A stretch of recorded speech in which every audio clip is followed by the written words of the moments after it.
even if you're thinking frustrating thoughts, there's a delay between the mind and the body. So the mind is quick, but the body is slow. So you can tell the body, don't do it. The heart knows. The heart knows what it wants. Hi, beautiful souls. Welcome back to the channel and the podcast, Soul Awakening with Shantia. So if you haven't already, go ahead and check out my previous episodes. In this episode, we are going to be talking about responsibility, and it's very weird, but I did read about it in PT's giTa, which I mentioned in my previous previous podcast. I did read about it, but I was sitting outside and I was journaling the other day, and I just heard some things. I was channeling some stuff.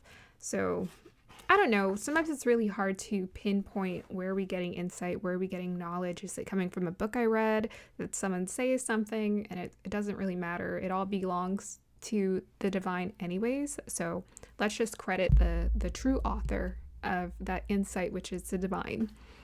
But PT definitely channeled it in his PT's giTa's SciPTures book.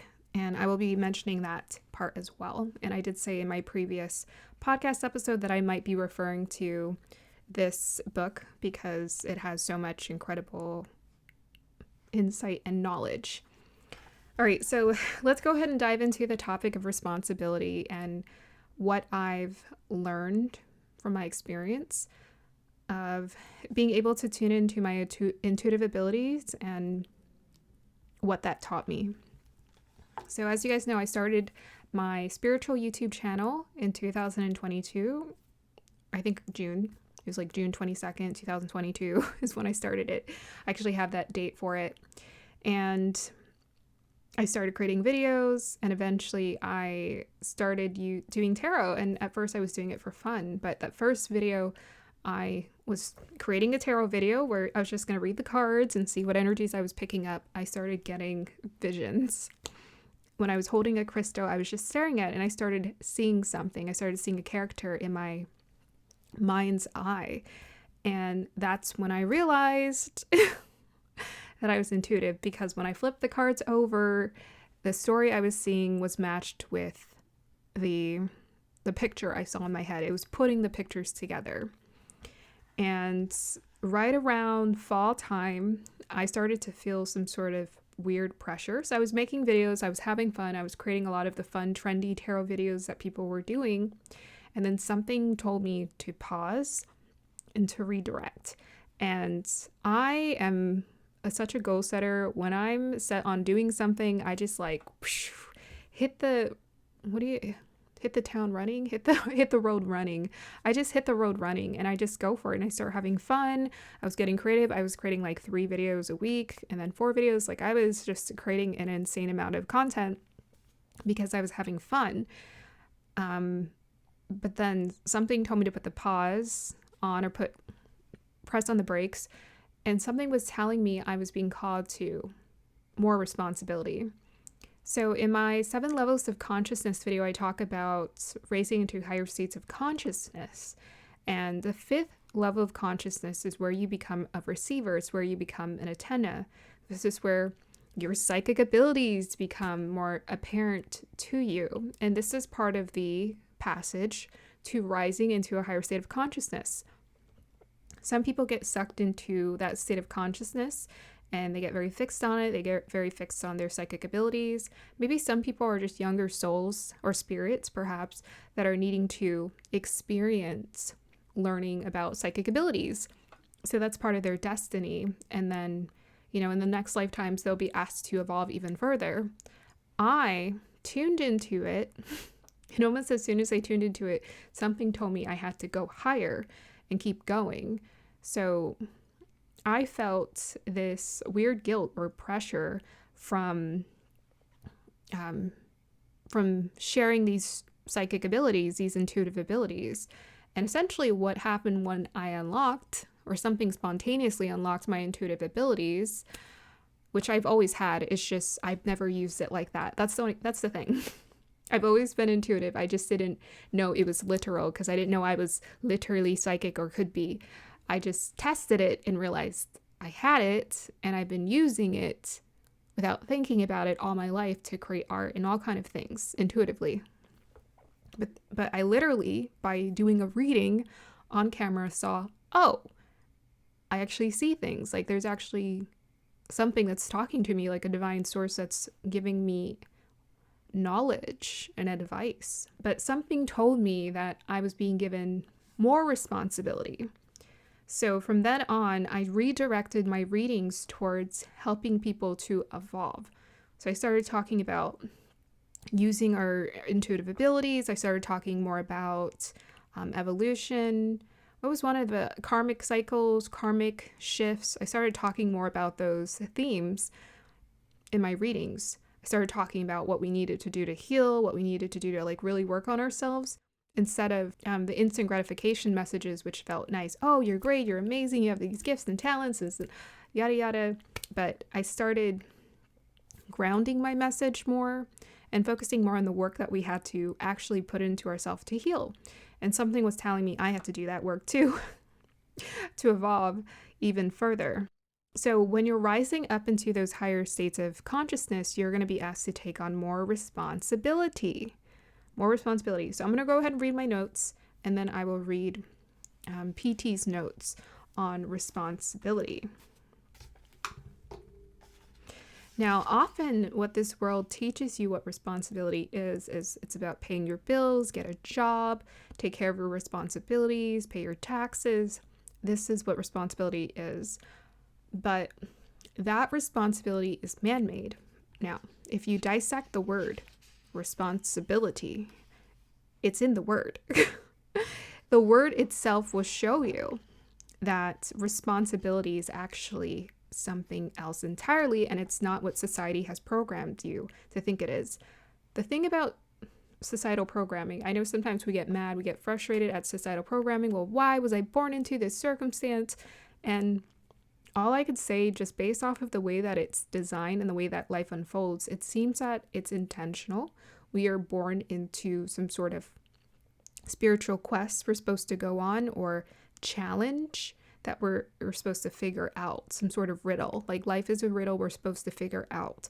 And so without that challenge of misunderstanding certain things, there wouldn't be anything to dissect. Okay, so I wrote here with my notes about, where is my notes? Oh, okay. I wrote it under the section mountain. So I was talking about climbing up the mountain, and the mountain is climbing up into higher states of consciousness. This is where you become the hero or the heroine of your journey. You climb, you ascend. This is the stairway to heaven is ascension.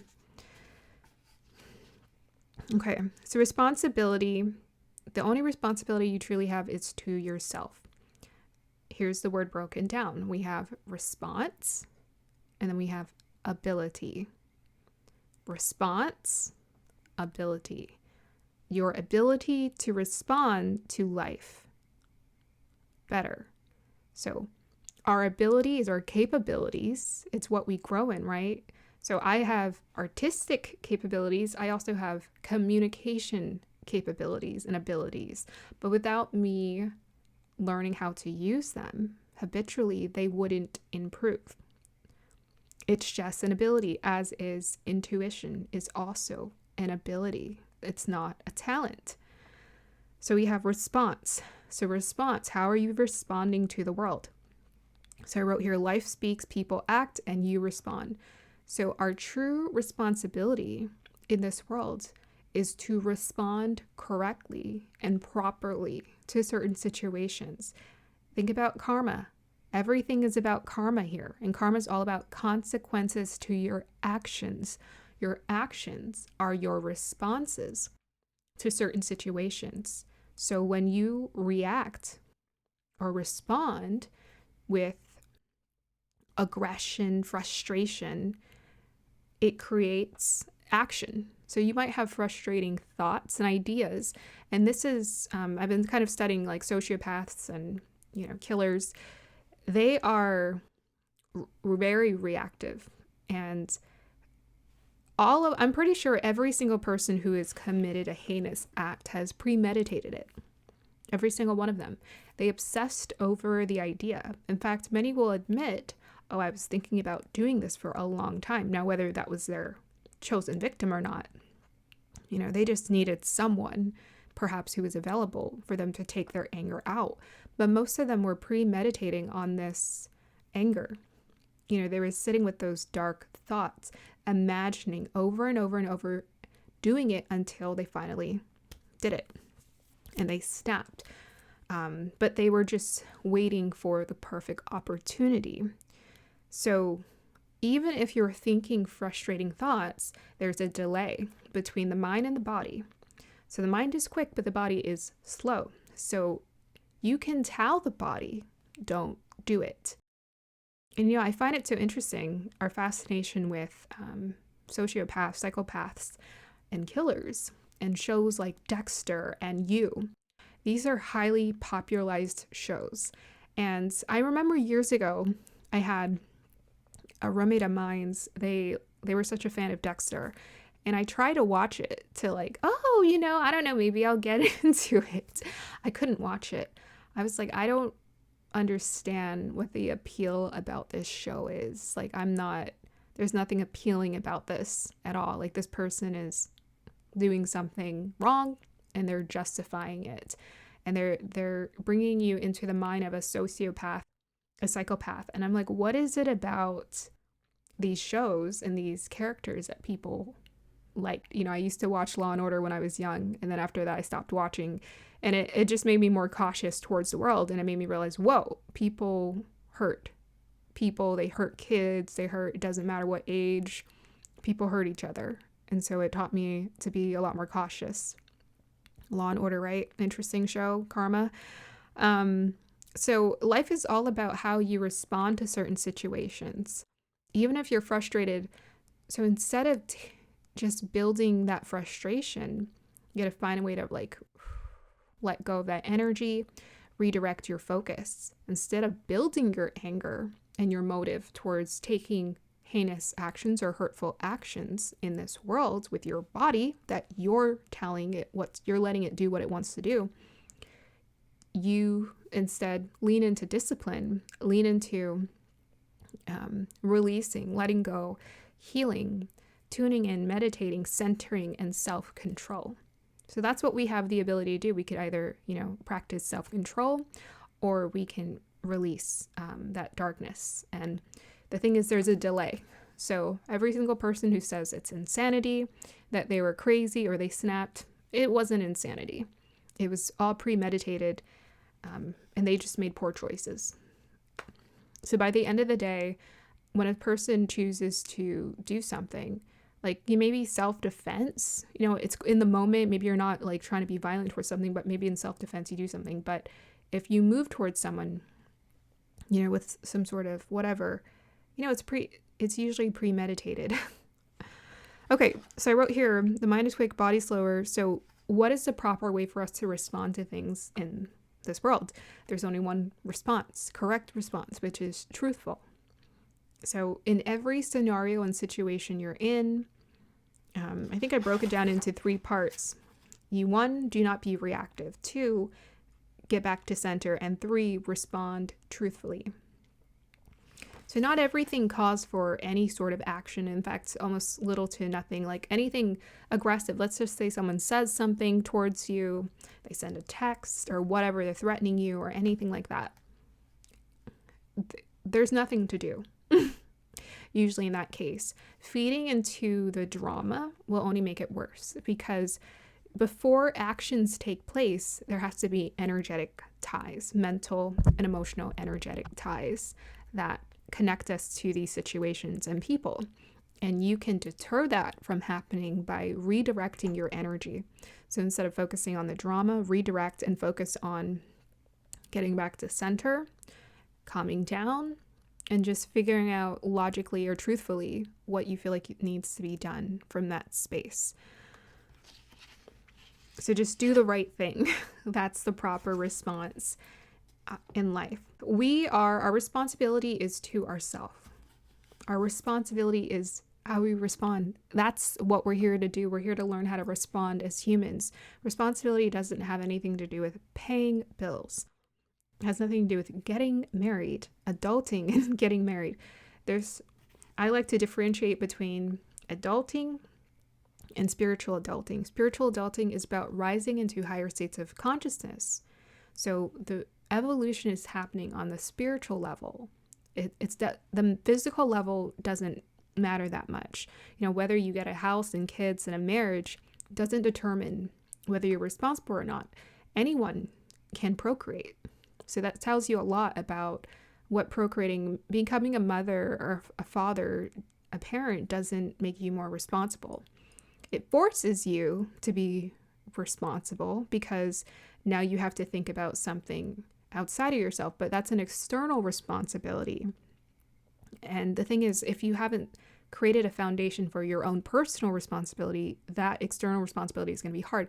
A lot of the external responsibilities, maintaining a house, car, career, whatever bills you have to pay, it's weighty. It feels quite burdensome for a lot of us. But the universe, allows us or asks for us to trust when it comes to abundance.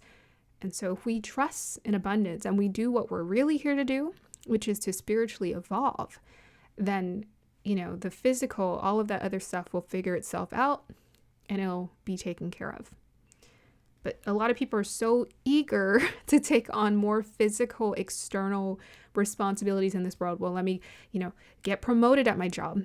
It's going to become more burdensome. If you haven't already put in the foundation for taking care of your body and yourself, you won't actually be prepared to take on a promotion or a job or employees under you.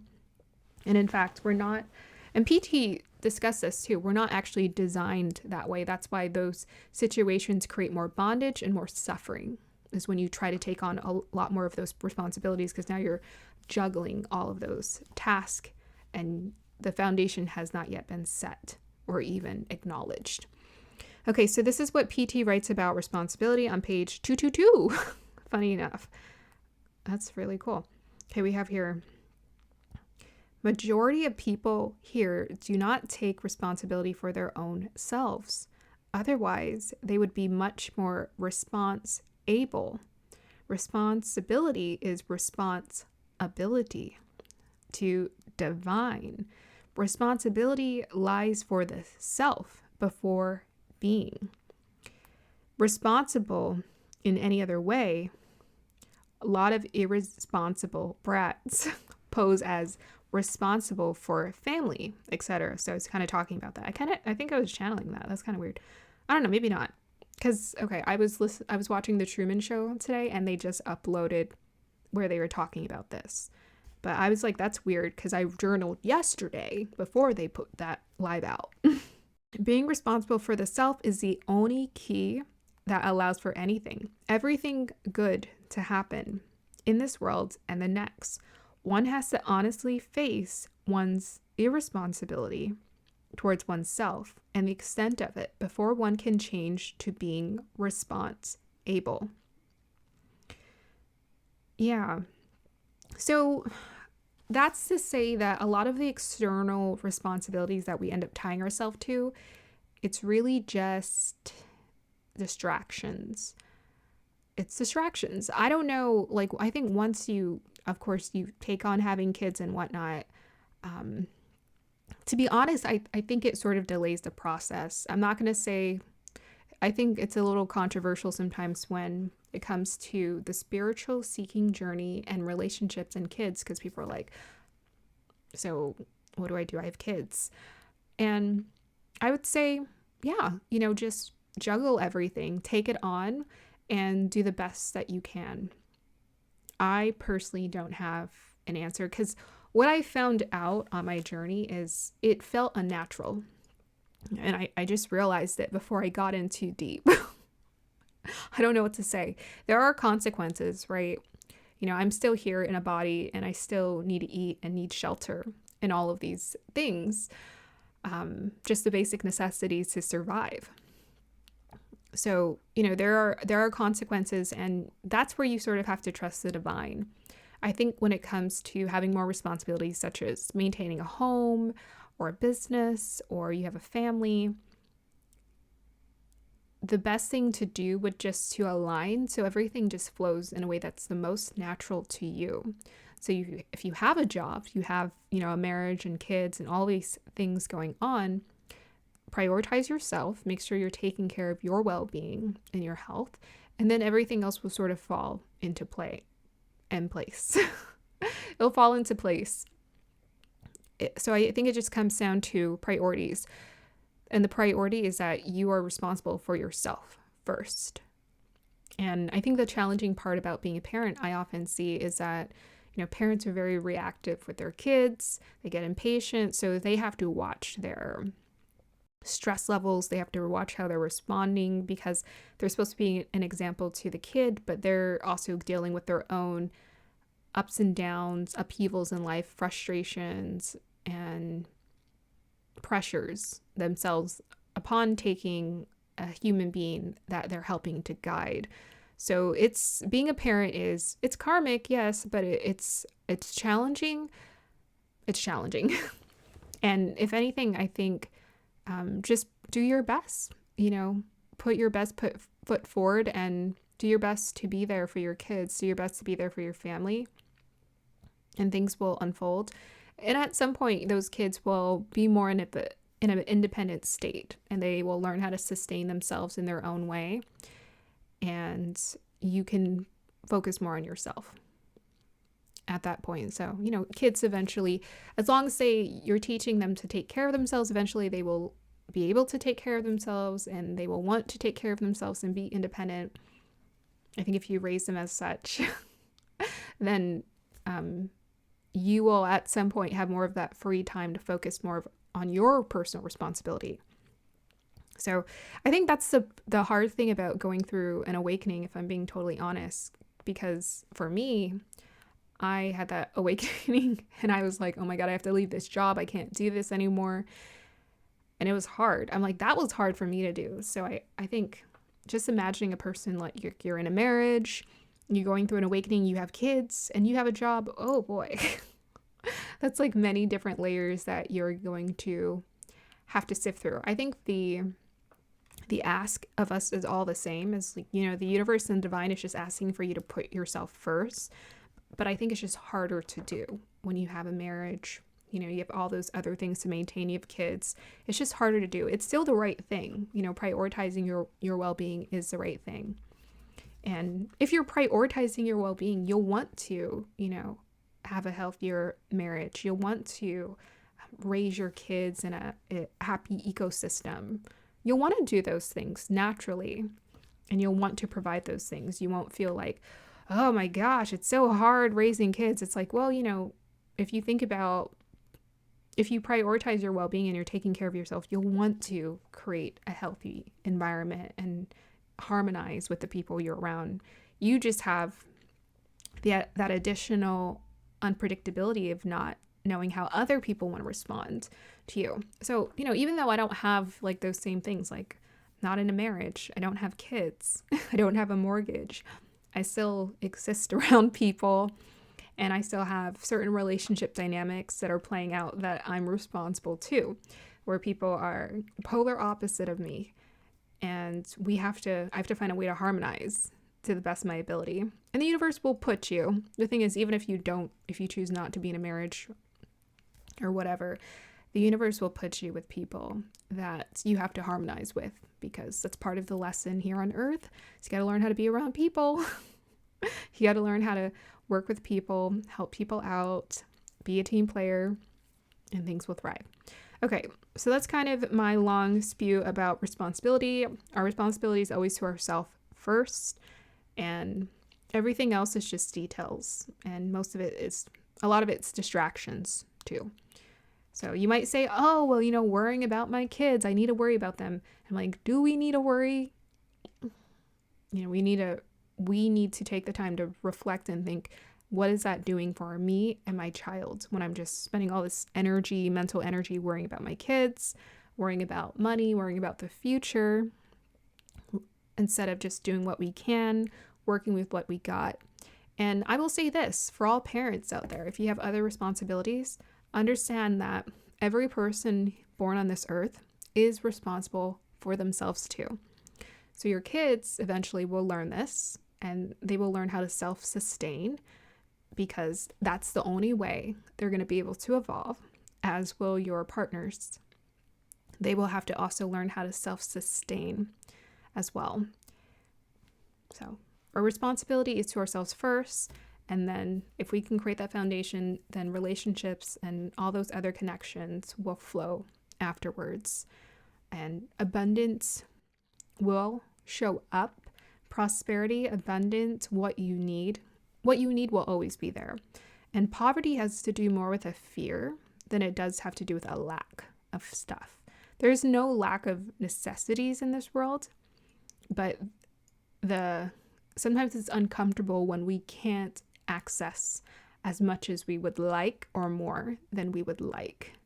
We like the convenience, but the way that society operates, it's very much a distraction, because there's not that much you need. You have to think about it. Like, do I really need that?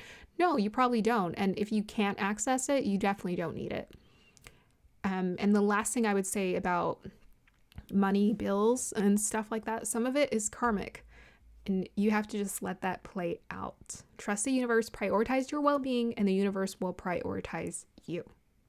The universe is always prioritizing you, but if you prioritize yourself, you'll start to see that the universe is prioritizing you too. And I think that helps us to find peace with the soul trap scenario that some people feel that they're in sometimes. I'm like, well, the universe did tell you to prioritize yourself and is teaching you to prioritize yourself, albeit sometimes through very difficult lessons. But nonetheless, you are the priority. So when we put our health second and our well-being second, that's just not good. That's the number one thing here on earth you're here to learn, is responsibility to taking care of yourself. And then you can evolve and you can receive more responsibility. And I was thinking about, I've mentioned like angels, those higher beings have more responsibility. So they have more freedom, but they have more responsibility as well. And the higher you go, the more you're responsible for the beings underneath you who you're guiding. If you've noticed, that's very much the Messiah arc that people go on, is the more you personally evolve, the more that you're going to be asked to take on responsibility of helping those who are rising to your level or coming up. You're going to be asked to help them up the ladder. That's what the higher beings do. That's what God does. God's whatever the divine source, Atman, is the most divine, generous source who is helping us and guiding us. It has to give us help. It's designed that way. That's what responsibility is. It's to help and to be of service to those who need that guidance. And I guess you could think of your kids as such, but be sure you're putting in that work and that foundation for yourself first. All right. I hope you guys enjoyed that. I will see you next time for another discussion here on the podcast. Have a beautiful day or evening. Bye.